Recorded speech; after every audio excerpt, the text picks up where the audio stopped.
spotlight has once again returned on land reform in the country, with Public Works and Infrastructure Minister Patricia de Lille saying state-owned entities should be drawn into the program so that land can be released to help the government drive the reform process. Now, de Lille made the statement when she was briefing the ad hoc committee tasked with amending the constitution to allow for the expropriation of land without compensation.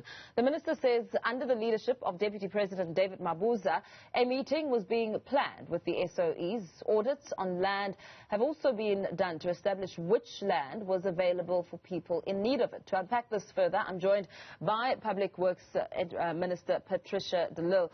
Very good morning to you, Minister. Thank you so much for your time. You know, it's a fantastic initiative as you think of it, but can you first start off by quantifying how many SOEs have land and how much of it is actually there? Yes, thank you for the opportunity. Certainly, to speed up government land reform, that includes land restitution, land redistribution, land tenure, and of course land expropriation. We need to, I propose that we put all the land that is in the ownership of government, that includes the state-owned entities and municipalities and the provinces.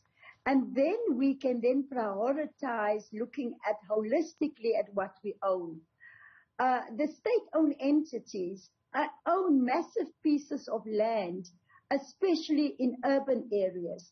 Now, where we need land in urban areas for is to integrate our cities to deal with the apartheid spatial planning. And therefore, state-owned entities like Transnet, Eskom, PRASA, the Post Office, and many others, they do own especially well-located land within the cities and within the peri-urban areas, which I feel that it's time that they come to the table to help government to speed up the land reform program by releasing some of the land. Currently, the land is just lying empty. Most of the land is just recorded on the balance sheets of the state-owned entities. And therefore, I'm pleased that Deputy President will now convene all the state-owned entities to put together what land is in their possession. That meeting will also be followed by a meeting between myself and Minister Pravin Gordhan next week, so that we draw all SOEs into the land reform program of government. You say that we can't have SOEs just keeping land on the balance sheet and that land not essentially being used. But we know that there has been great difficulty and many challenges when it comes to how these processes unfold and who is allocated what land. How do you imagine that process to get underway? Well, first of all, we have got a national spatial development framework. And the spatial development framework will guide us as to what land is suitable for what purpose. So that will guide us to show what we can use from and what we can use it for, the state-owned entity land. Because, you know, to just give you an holistic picture of what we are dealing with here, the Department of Rural Development and Agriculture, they did a land audit in 2017. And this is the findings of that land audit, that currently we have got 72% of the land is owned by whites, followed by coloreds 15%, followed by Indians at 5%, and then black Africans at 4%. So if we want to speed up land reform, starting with state-owned land, we do need to all come together, the three spheres of government and the SOEs, and we must all work on the land reform program. Land reform is part of the 7 key priorities of government. It has been announced in the State of the Nation address by President Ramaphosa, And so now we are working to just compile one list, one asset register of all government land that we can speed up, especially the land redistribution in our country. How do you imagine it, the response from SOEs? Do you not see a situation where there could be a standoff between government and SOEs? I mean, we know, for instance, just recently, Eskom has sold off some high-rise buildings because of the situation they find themselves in with the escalating debt problem, managing to make that sale for around 79 million. Will there not be tensions when it comes to the land being given off and SOEs being in a very difficult situation with huge debt and those kind of challenges?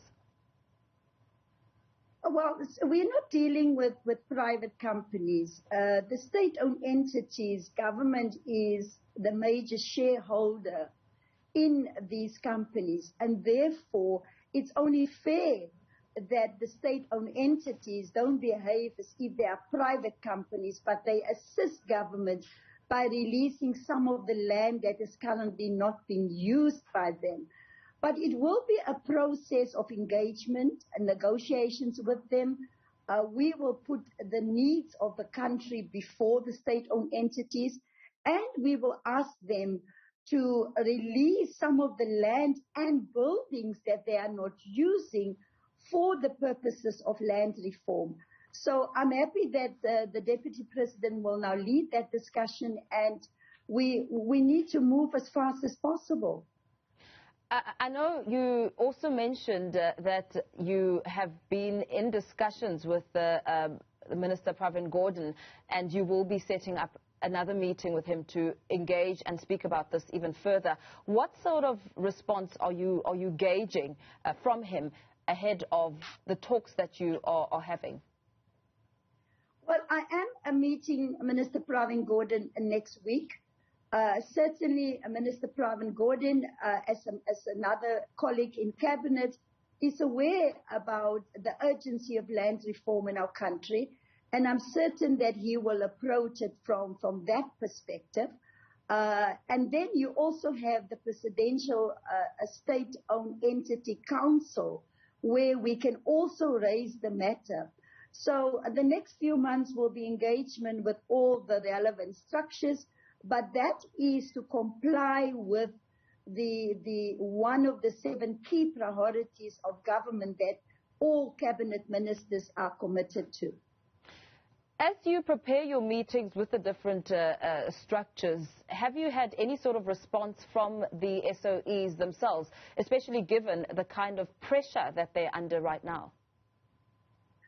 No, I have not had any response from them. That's why I'm setting up the meeting with Minister Pravin Gordhan that is representing all the SOEs, and then together with Minister Pravin Gordhan, we will then draw up a strategy and a plan as to how we will take it forward. Minister, some are of the notion that land reform will only be successful if it changes patterns of land ownership. We know that government appears intent on leasing state land rather than transferring full ownership to historically disadvantaged South Africans. How will you then ensure that communities do benefit in a substantial way with this program and this proposal? Yes, most definitely. It's all for the benefits of all South Africans. And like I was saying, especially by the integration on dealing with the spatial patterns in our cities. So in that sense, all communities will benefit by us moving our communities closer on well-located land, integrate our cities. Our communities currently spend more than 40% of their income just traveling back and to work every week or every month. And so the communities will benefit by the communities being located closer to work opportunities in the central business districts of the towns and cities. So definitely it is all for the sake of our communities that we are doing. Our communities are hungry for land. Our communities are crying out for land. And therefore, as government, our focus should be to start first of all with land that's owned by the state. My department is like the landlord, the custodian of all government-owned properties, and therefore we are leading the land reform program for the integrations of cities, so it will definitely benefit our communities. Minister, communities want title deeds. They want to feel like they own the land and it is theirs to own. How Yes. far is that conversation in ensuring that land, yes, is accessible, but it is owned by the tenant, by the community? Yes, we are making great progress there, as you must have seen in the media. Minister Toka Dadisa has already released more than 700,000 hectares of land for agricultural purposes.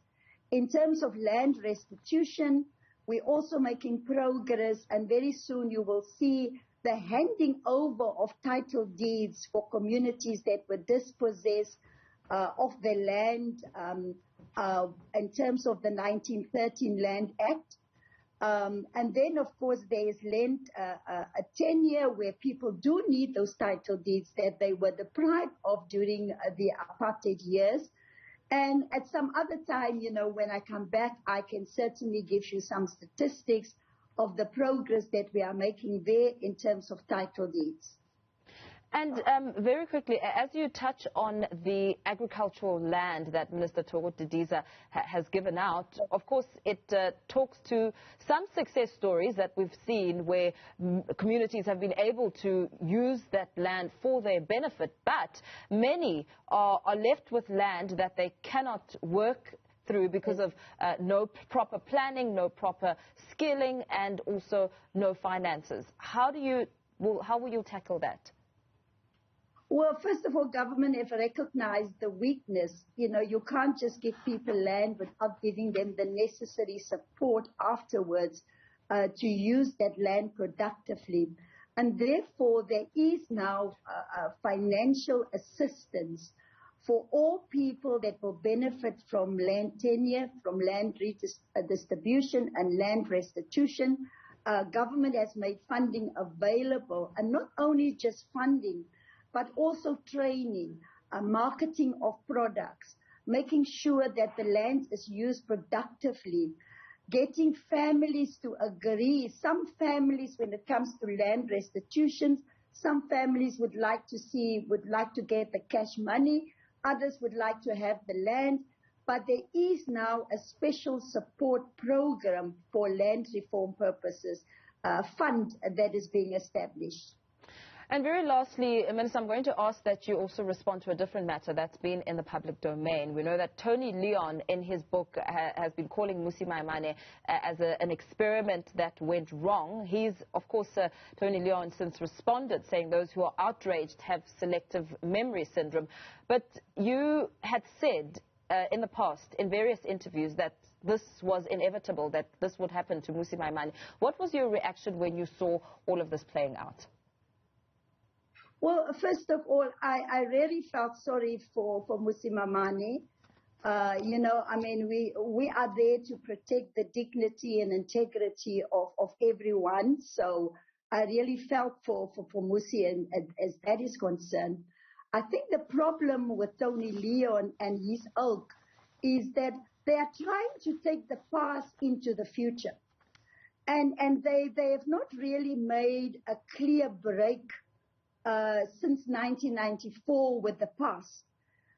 Because really to refer to any human being as an experiment, that is just not on. And I'm still waiting to hear maybe an apology from Tony Leon to Mmusi Maimane, because we are all South Africans. Our constitutions say in the preamble that we need to build and we need to be a nation that is united in our diversity. But what the DA is doing wrong is bringing the past into our future, and simply I can't agree with that. Very well. Thank you so much for your time.